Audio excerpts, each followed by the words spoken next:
Comme exercice de perspective, je vous propose de faire un petit escalier à base de ce plan qu'on voit ici avec une vue de face, une vue de côté et une vue de dessus. On va commencer par placer les points de fuite de part et d'autre de la feuille. Et on va se servir d'un plan à 90 degrés pour aller trouver ce que j'appelle le point de bascule, ce qu'on pourrait aussi considérer être les pieds du regardeur. En tout cas, c'est le point où l'objet qu'on s'apprête à dessiner en perspective, il ne peut pas être placé plus bas puisque ça correspond à une vue complètement de dessus. Donc c'est comme si l'objet était à nos pieds, là, s'il venait toucher le coin du point de bascule. Donc c'est la raison pour laquelle je l'appelle comme ça. Et on va plutôt se dessiner une ligne verticale à partir de ce point-là, où on va aller placer notre objet. Donc on va utiliser un système de mesure qui est approximatif, mais qui fonctionne bien lorsqu'on fait une perspective là, qui tient dans un cube qui occupe à peu près le tiers de l'image. Donc essentiellement, je mesure la distance entre mon point de fuite de gauche et mon point de bascule. Je mesure la distance entre mon point de fuite de droite et mon point de bascule et je viens reporter ces distances-là pour créer mes points de mesure. Donc, ils vont me servir à reporter mes mesures en perspective. Donc, je dessine des arcs de cercle juste pour comprendre là, qu'est-ce qui justifie le point de mesure. Par la suite, je vais aller reporter les mesures de ma boîte. Comme je suis parti d'un cube pour faire mon plan, je vais donc me mesurer un segment de droite de 8 cm de haut et je vais me faire des marques à toutes les 2 cm. À la verticale, je vais également reporter ma mesure de 8 cm à l'horizontale et me faire une marque à 4 cm. Et je vais faire la même chose du côté gauche. Alors je vais tracer ma fuyante. Donc c'est le point de mise à la terre de ma forme. Donc ce point-là, je l'envoie vers chacun de mes points de fuite pour commencer à définir les côtés gauche et droit de ma boîte capable. Et à l'aide de ma mesure au sol et de mon point de mesure, je vais aller trouver à quelle distance s'arrête mon objet. Donc je trouve le centre également. Je vais faire la même chose à droite. Donc c'est pas la méthode classique pour faire de la prise de mesure en perspective. C'est une méthode qui est approximative, mais qui est assez juste. De toute manière, toutes les méthodes sont approximatives lorsqu'on utilise des lignes verticales pour faire une boîte capable, puisque mes lignes ne devraient pas toutes être verticales, elles devraient également tendre vers un point de fuite situé en bas de ma feuille. Donc, je trace mes autres fuyantes, celles qui déterminent la face du dessus de ma boîte capable. Et j'ai maintenant les informations pour aller rejoindre les arêtes du derrière de ma forme. Donc, je vais diviser également l'espace au milieu.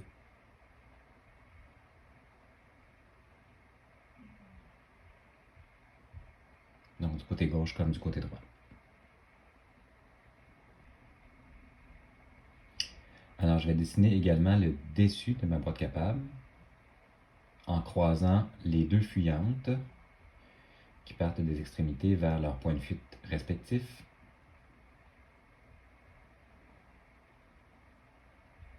Et je vais également diviser le dessus de ma boîte capable en 4, puisque sur mon plan, je vois sur ma face du dessus que je vais avoir 4 sections là, pour constituer mon escalier. Présentement, je vais dessiner la base de ma boîte capable. Donc, pour être sûr que mes mesures sont bonnes, pour mieux la visualiser en 3D.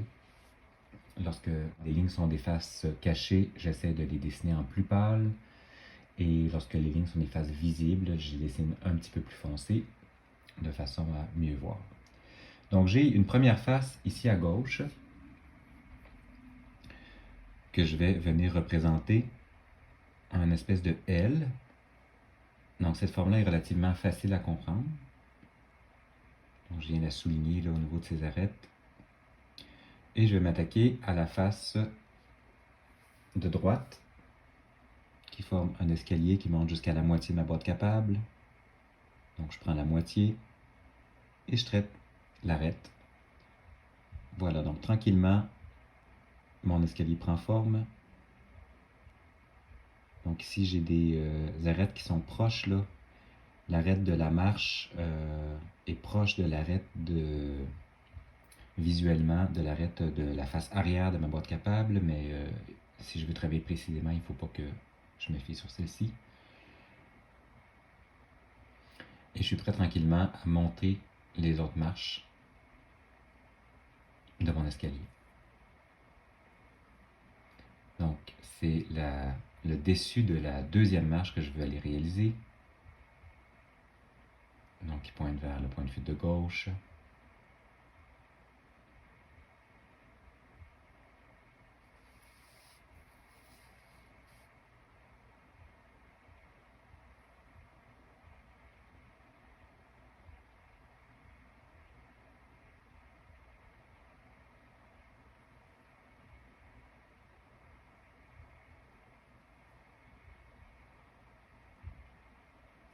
Donc, je dessine le montant. Et là, j'ai besoin maintenant de savoir quelle hauteur va avoir cette troisième marche. Donc, je pourrais diviser mon espace en deux, mais je peux aussi me servir des premières mesures que j'ai fait au début, donc sur l'arête frontale de ma forme, que j'avais subdivisé là, en 2 cm de profondeur. Je vais reporter cette mesure-là sur l'arête la plus éloignée et en utilisant le point de fuite, je vais la reporter là où j'ai besoin de la voir, là où est située la marche. Et j'ai maintenant ce qu'il faut pour aller définir la hauteur de la marche. Donc j'ai fait une série de reports de mesure là, en suivant les faces en perspective de ma forme. Donc il me reste au fond une dernière ligne à faire pour définir ma forme, c'est celle-ci. Et j'ai réalisé une espèce d'escalier en collimation un peu simplifié. C'est quand même une bonne pratique là, pour recommencer à faire de la perspective. Donc il me reste à faire du nettoyage, à aller effacer les lignes qui sont superflues dans mon dessin pour voir la forme là, émerger de façon encore plus précise.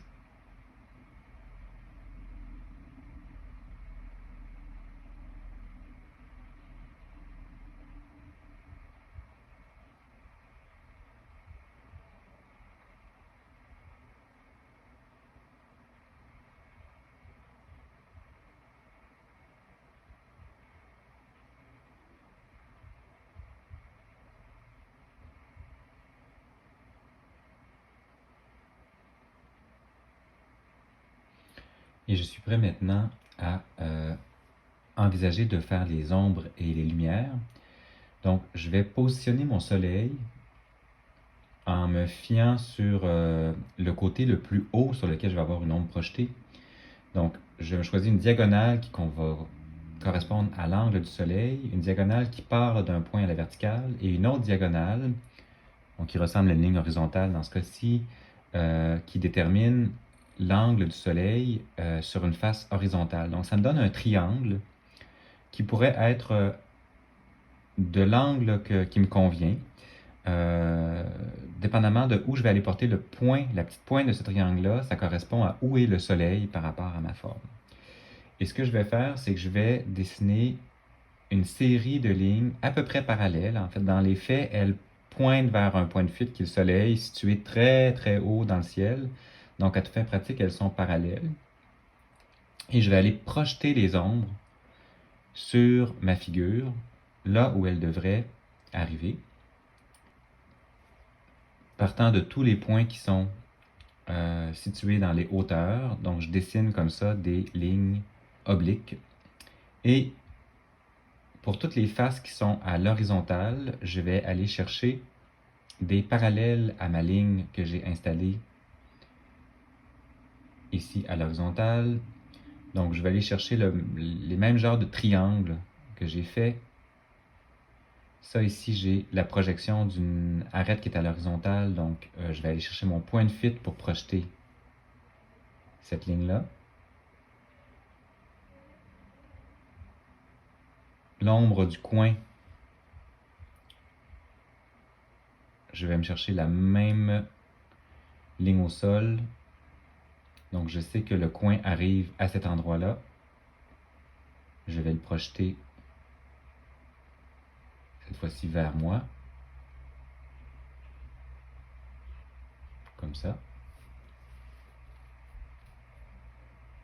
Et ça me donne la jonction entre ces deux lignes-là pour avoir l'ombre projetée sur la face verticale.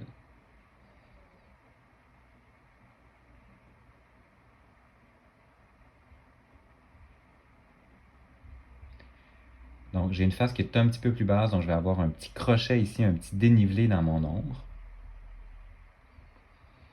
Là, je le fais un petit peu sans prendre de mesure parce que c'est tellement fin que la règle n'est pas très utile. Ça me donne une toute petite ombre projetée sur cette face-là. Donc ce que j'ai, c'est l'équivalent d'un espèce de petit crochet.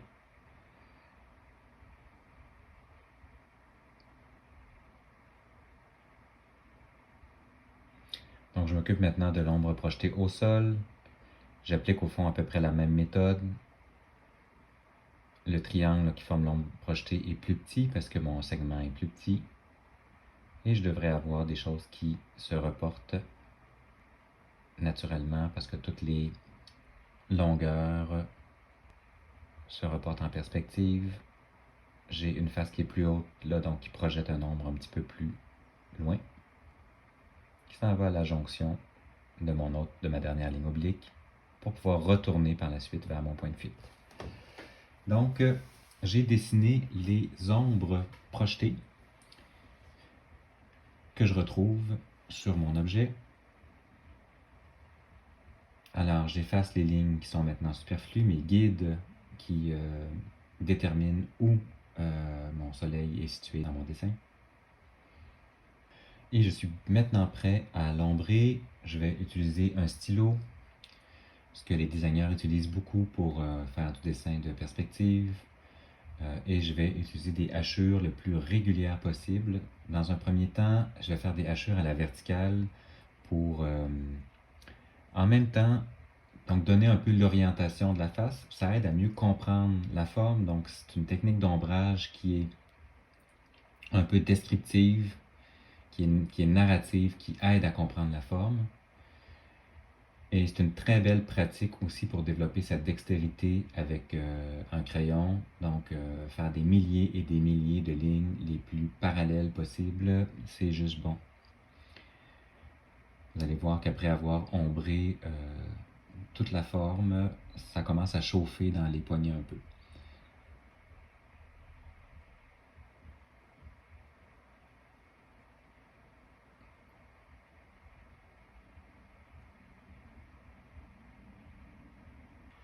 Alors, je commence maintenant à faire des ombres sur d'autres faces. Je change l'orientation de mon stylo, donc, ce qui me permet encore une fois de donner une direction à l'ombre.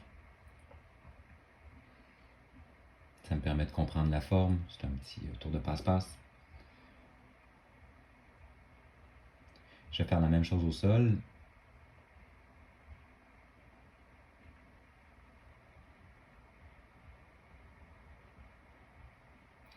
Et ce que je vais faire maintenant, c'est de repasser, donc de mettre des hachures doubles ou triples à certains endroits, là où j'ai besoin d'intensifier la forme.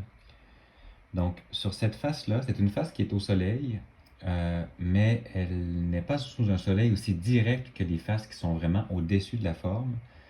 Alors, je vais quand même les mettre légèrement en bleu, si je peux dire, en faisant des lignes les plus fines possibles et des lignes relativement espacées.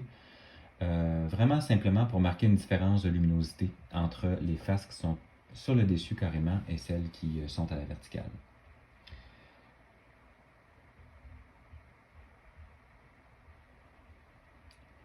Et il me reste maintenant à définir un petit peu mieux la forme. Donc je repasse sur mes arêtes là, pour les rendre plus faciles à comprendre. Je vais également poursuivre mes hachures pour intensifier un petit peu plus mes ombres sur les faces verticales, aller chercher des ombres un peu plus fortes dans les coins, de manière à donner de la personnalité au dessin et, encore une fois, encore mieux définir l'angle des différentes faces. Et ça me donne au final un dessin de perspective assez technique, assez bien réalisé. Alors j'espère que vous appréciez et on se retrouve pour une autre capsule.